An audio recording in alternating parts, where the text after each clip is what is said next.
ल यो 9 र 10 मा मोस्ट इम्पोर्टेन्ट क्वेसन रहेको छ 3 मार्क्सको लागि। हजुरहरूले हेरिदिनु होला। यहाँ सल्भ भनेको छ।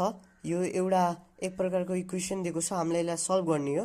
त हामीले यो गिभन सेम टु सेम सार्दिने पहिला। तब अब हेर्नु, यो 6x छ नि, मैले यो सेम राखिदिएँ। अब यो माइनस छ भने 1/6x भइहाल्छ। अब यसलाई हेर्नु, 6 6 जा 36 प्लस 1 37 डिभाइडेड 6 हुन्छ है। तब हामीले लेट गर्ने 6x बी ए गर्ने। अब यसलाई इक्वेसन 1 मान्ने। अब हेर्नु, अब हामीले ए भनेपछि तब यसको भ्यालु के हुन्छ? ए हुन्न। 6x लाई ए माने हम भने यो 6x को ठाउँमा के राख्न पाउँछौँ हामीले? यो ए राख्न पाउँछौँ नि। पावरमा 6x छ, हामीले यसलाई ए भने हम है। 6x लाई ए भने हम भने हामीले यसलाई ए भन्न पाइन्छ। हेर्नु, यसलाई हामीले चेन्ज गरेर ए बनाइदिने र प्लस यसको ठाउँमा हेर्नु, यो 6x को ठाउँमा यता नि ए लेखिदिने है। अरू यहाँ सेम टु सेम हालिदिनु। अब यहाँ हेर्नु, यो ए स्क्वायर प्लस 1 डिभाइडेड बाई ए गर्नु, त्यो यो सेम हालिदिनु होइन। अब हेर्नु, क्रस मल्टिप्लाई गर्नु, यति आहा। अब यसको थर्ड टर्म ब्रेक गर्नु। थर्ड टर्म ब्रेक हेर्नु, यसले कसरी हुन्छ? 37 लाई कसरी गर्ने? 36 प्लस 1 37 हुन्छ नि।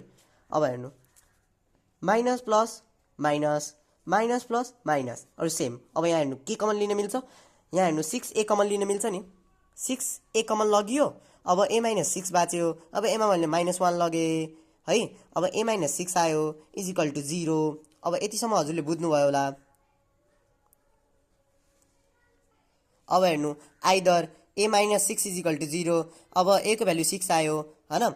अब 6x - a इजिकल टु 0 यति आयो होइन। यो त हाम्रो a को भ्यालु आएको। अब हामीले भने x को भ्यालु के हो भने हो कि x को भ्यालु के हो? a को निकालेको हामीले। अब x को भ्यालु के हो निकाल्नलाई अब हेर्नु यता।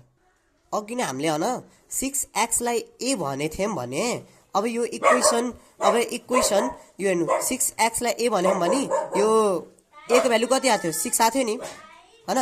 त्यही भएर x को भ्यालु 1। अब हेर्नु, पावर -1 यो कति हुन्छ? 1 हुन्न? -1 बुझ्नुभयो होला।